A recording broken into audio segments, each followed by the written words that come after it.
Welcome to the Business Buzz, where we break down the biggest business stories impacting your bottom line. I'm Ryan Frasier, host and 9 News business expert and CEO of Frasier Global. I'm joined today by Ed Sealover from the Colorado Chamber and the editor of The Sum and Substance. Today, we're tackling union power plays, the future of work itself, and Colorado's economic competitiveness. So let's get started. Ed, the Labor Peace Act is a huge issue here in Colorado, and currently it requires 2 elections for unions to unionize, where folks come together and they have to have at least 50% to vote to form a union. And then there's a second election that requires 75% in order for those unions to collect fees that they use to help pay for various different services that they provide their membership.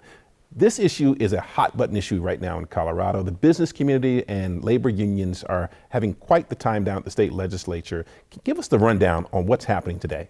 Well, the labor unions came out very shortly after the election last year and said, it is time to change the Colorado Labor Peace Act. This is what the business community is always referred to as a compromise. There are 26 what are known as right-to-work states in the country where you don't have to be part of a union, be a member of a union in order to work at any company, even unionized ones. There are 23 right-to-organize states where you essentially do have to be a member of a union to work at a unionized company. Colorado has this unique blend here where you have to, as you mentioned, get through the first election and unionize, and then get through the second election if you want to have all employees take fees out of their checks to pay for union negotiating.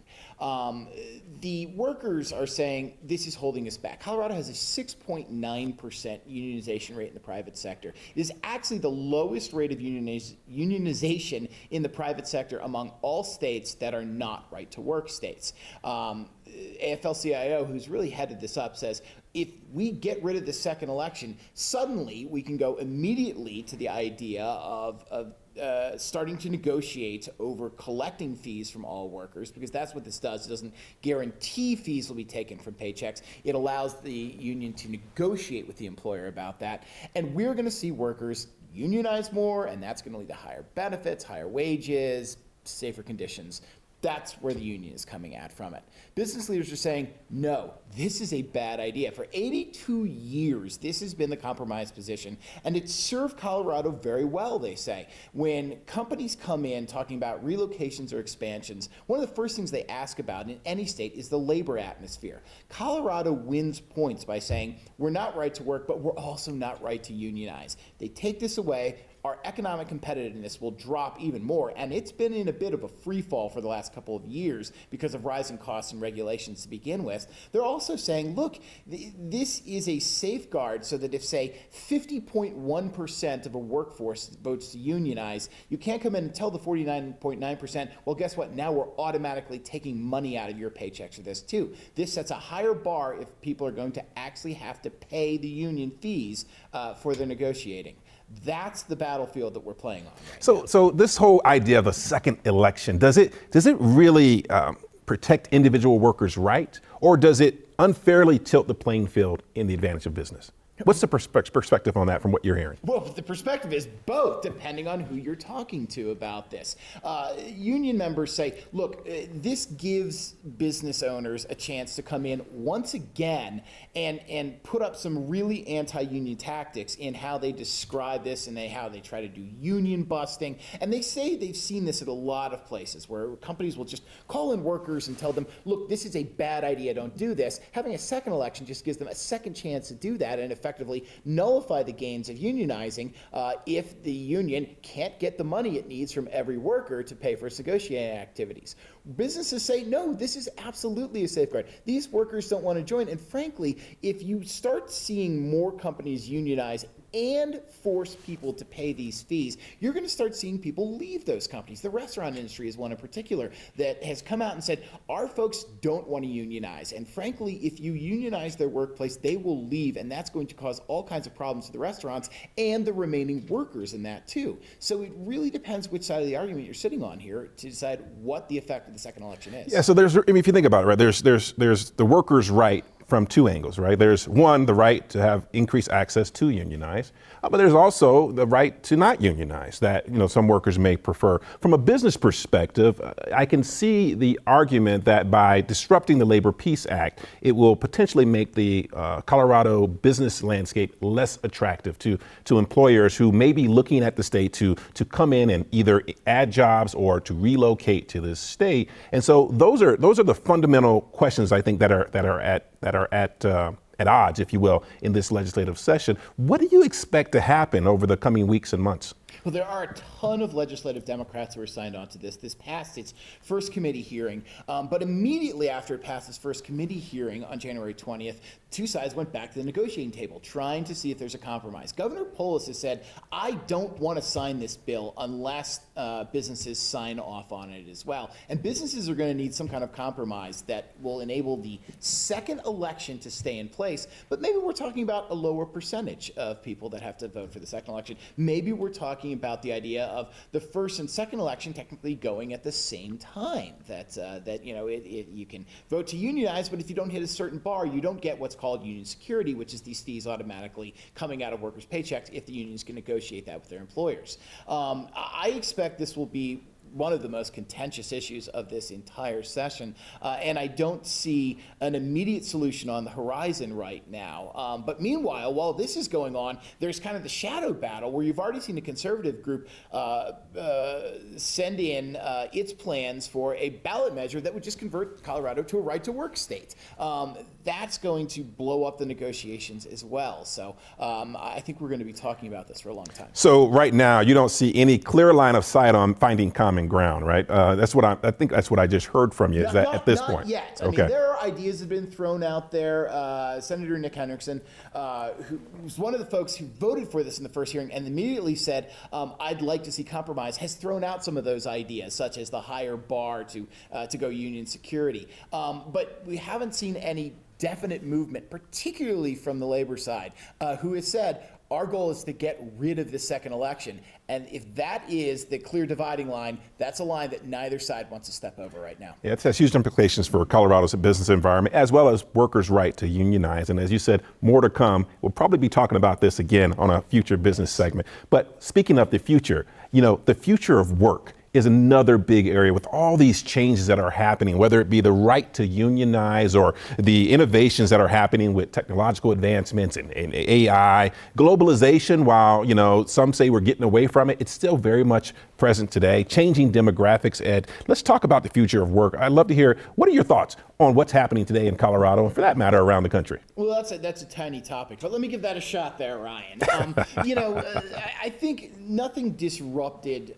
work quite like the COVID pandemic. Now, mind you, the changes we had already seen, that we're seeing now, were already starting to be in place, particularly those regarding automation, artificial intelligence. But I think the pandemic and the idea that workers no longer have to be in the same place to work together sped all of that up. Suddenly, you're starting to see more companies invest in tools that allow workers to work broadly, but that also are going to allow workers to use AI and other things to kind of substitute for some of the tasks they've done. I think a couple things are at issue here. One of them, to start with the most local perspective, the future of the workplace is changing so rapidly that it's redefining what a central business area is going to mean. I mean, right now we're talking about 35% of the offices in downtown Denver are vacant.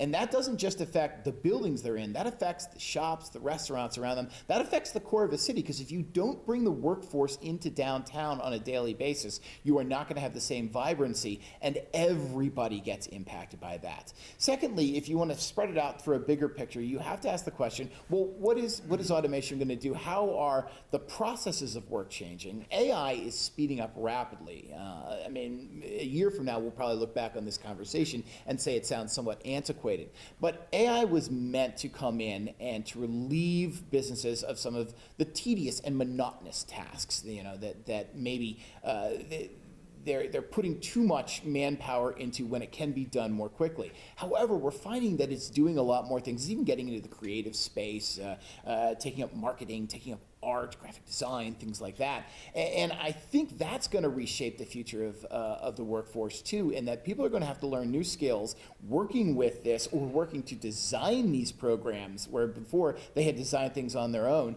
and have to rethink the idea of who is an essential creative worker and who is someone whose job could be done more efficiently. Yeah, I can think of very few things as disruptive as AI in every aspect of life, whether you're using ChatGPT or Google Gemini. There is a lot of concern that it may displace thousands of jobs here in Colorado, millions of jobs around the country and the world. But this concept, this conversation that I think is going to be so important is the ability to adapt. In terms of skills and trainings and new industries, and whether that presents more opportunities. But there's another part of this that I think is just as important, and that is that I think we can never lose sight of the fact that there's the human connectedness part, and what role we, if you will, as part of the workforce, play, and how do we work with AI in order to be not just more efficient and more creative, but ultimately to come up with better solutions and recommendations. The other area that you spoke on that I think is very important is this whole work environment. Whether you go back to work, whether you work from home, we're seeing more employers start to say, hey, we want you back in the office.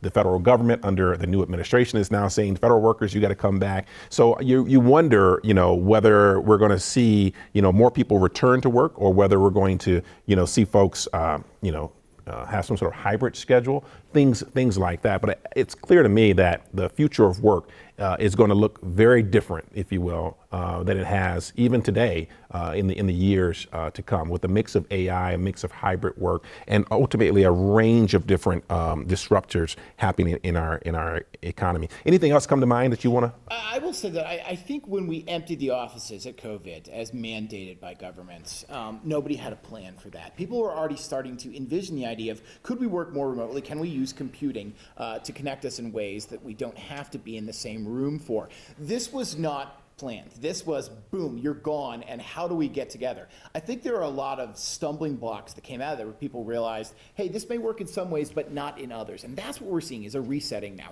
How do we want our workforce to be together? And you're seeing particularly companies that require teamwork, that require the collaboration to create new ideas, saying, no, let's bring people back in the office. I think we've probably reached the apex of remote work at this point, and you're only going to see it go down. But I think companies, rather than just abandoning the idea of remote work, are going to start thinking through it and say, what can be done remotely and what can't? And I think that's going to define how we go forward, and in sense, as I mentioned, define our office space and our urban cores. Yeah, I think there's a conversation to be had about this kind of ebb and flow between, the employer and, if you will, the employee, and, the ability to attract and retain talent versus the ability, for employers to do what it is they think is best for their business, right? Which may not always align with what employees necessarily want, right? I may want to work from home. You may want me to take that job, but I don't want to be in the office 3 days a week or 5 days a week. I may want to, work from home all the time. So do you have, again, those hybrid situations where for certain employees you allow those types of circumstances? I think those are all parts and parcel of the problems and challenges and the opportunities that the future of work presents for Colorado's economy and the nation's, and for that much the world. And all of this, whether it be AI or remote work or what's happening with labor unions and the regulatory environment, speaks to Colorado's economic competitiveness. Now, Ed, you are no stranger to the fact that Colorado has a complex regulatory environment with rules that govern, I won't say everything, but a lot in our state, from environmental protections to business licensings, as a couple examples. There's an ongoing debate about, how much regulation is necessary to protect the public health and safety, and at what point it becomes a burden on business and the ability for our economy to actually grow. Give us a rundown. Well, I think one of the places to look at for this is CNBC's business friendliness rankings. And you've seen Colorado for the first, I think it was 14, 15 years of these rankings, was always in the top 5, maybe sometimes slipping down to 6 or 7. It was viewed as one of the great states to do business in. It's now slipped down to 16, which may not be the bottom of the barrel, but is a far shot from where it used to be. And there are a couple numbers that really stand out about there. 39th in the country for the cost of doing business. That's 39 is bad, not good, and 46th for the cost of living. And this is where businesses say, this is how regulation regulation is affecting this, because the more regulations that go on, the more you are raising the cost for employers to do their job. They're going to be able to hire less people, and you're seeing this slowdown in our economy right now. Now, this can translate into everything from if a company needs to hire more back office people for compliance than it does front of the house people to really serve the customer, that's going to slow down. That's going to make companies less efficient. It's going to bring in less revenues. It's going to lead to slower expansion or even contraction in some cases. Meanwhile, in the cost of doing life as well as the cost of doing business, you're seeing more regulations around, say, the environmentalness of housing, and how is that affecting our housing costs right now at a time when we are already one of the most expensive states in the country to live in right now. Economic competitiveness is important, and over and over, as we've seen in surveys we've done through the chamber, business leaders feel it's falling. For businesses that have business in multiple states right now, the majority of them say they would look to other states to expand other than Colorado. That's not the way that it used to be. And Colorado needs to pay attention to this and ask, am I really balancing the need for public health and safety regulations with balancing the ability to create jobs here in the state? Yeah, there's so many, in addition to regulations, right? There are a number of other issues that impact Colorado's economic competitiveness: education, transportation, and infrastructure, as an example. But when it comes to regulation, that seems to be the hot button issue right now, at least amongst the business community. Why is that? Because we've seen a lot more of it over the last 6 years in this state. You've seen it in terms of employer-employee relations, both legislatively and ballot-wise. We've created a new family leave program. We've created a new paid sick leave program. There are a lot more regulations around how the hiring process must go and how transparent you must be in the pay offer that you give to employees, I should say. You're seeing it more in terms of the environment as well.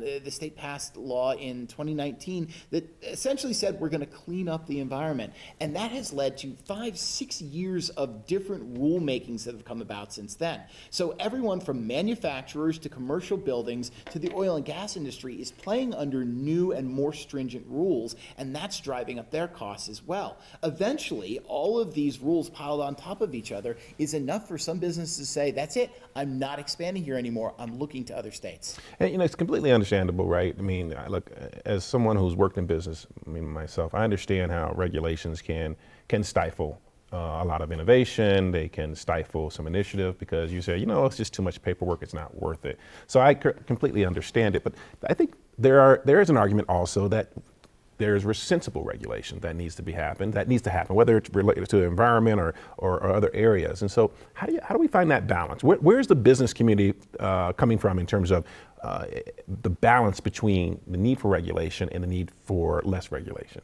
Well, I think they're coming from the idea that we need to question it, but question it in a really thoughtful way. One of the ideas that's been put forward by my organization is going through state regulations and just examining them and saying, what purpose were they enacted for? Are they serving that purpose? And are they balancing public protection with the ability for people to do business? Now, some people might say, boy, that sounds like an awful lot of work. These are regulations that are passed for a reason, to protect people. But the fact is the state did this over the past 5 years with every tax expenditure. That's tax incentives, tax credits, tax breaks they offer in the state code. And they said, are these meeting their purpose? That led to a number of tax breaks going away or getting pared down a little bit without a ton of complaining, because the state was able to look at it and say, this isn't working, nobody's using this. What if the state were able to do that? And again, this is, I think what we're asking for is the state to look at this, not a business group who people will say, well, of course you're going to want to just get rid of regulation, but state auditor's office to really say, is this working? If we can go through and just examine, that's where the better conversation comes from about whether these are in balance or whether we're out of balance with our regulations. And I do think there's a conversation to be had around, are these regulations, do they mean higher prices? Are they stifling the ability to create jobs? Are they really needed to protect people, their property, natural environment? Those are all the conversations that I ultimately think need to be weighed as we determine how to make Colorado's economic competitiveness even better. So with that, we've kind of reached our time, Ed, and I think it's a point where we have to say it's time to wrap for today's Business Buzz. We've covered a lot of ground today, but the conversation does not stop here. In the world of business, knowledge is power, and actions make it happen. So stay tuned, stay informed, stay engaged, and get ahead of the game. Thanks to my partner at Sealover, and for 9 News, the Business Buzz. I'm Ryan Frasier. Till next time.